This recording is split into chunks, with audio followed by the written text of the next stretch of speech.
IPL संदर्भातली एक अत्यंत महत्त्वाची बातमी येते। आयपीएलवर दहशतवादी हल्ल्याचं सावट असल्याची अफवा गृह मंत्रालयाकडून त्यामध्ये संदर्भात स्पष्टीकरण देण्यात आलेलं आहे। ही अफवा पसरल्यावर थोडं भीतीचं वातावरण, चिंतेचं वातावरण निर्माण झालेलं होतं। जे क्रीडाप्रेमी आहेत त्यांच्यामध्ये सुद्धा भीती निर्माण झालेली होती।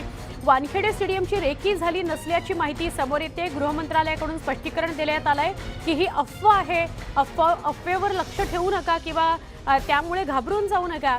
आयपीएलवर दहशतवादी हल्ल्याचं सावट असल्याची अफवा असल्याचं गृह मंत्रालयाकडून स्पष्ट करण्यात आलंय आणि वानखेडे स्टेडियमची रेकी झाल्याची माहिती आहे ती खोटी आहे असंही सांगण्यात आलंय।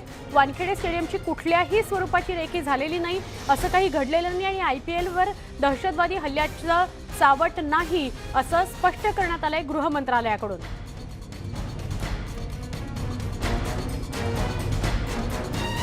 वानखेडे स्टेडियमची रेकी झालेली आहे, आयपीएलवर दहशतवादी हल्ल्याचं सावट आहे अशा प्रकारच्या अफवा समोर येत होत्या, अशा प्रकारच्या चर्चा समोर येत होत्या। त्याला पूर्णविराम देण्याचा प्रयत्न गृह मंत्रालयाकडून झालेला आहे।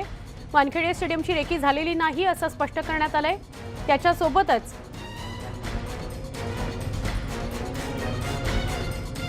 आयपीएलच्या सामन्यांवर कुठलंही दहशतवादाचं सावट नाही असंही गृह मंत्रालयाकडून स्पष्ट करण्यात आलेलं आहे।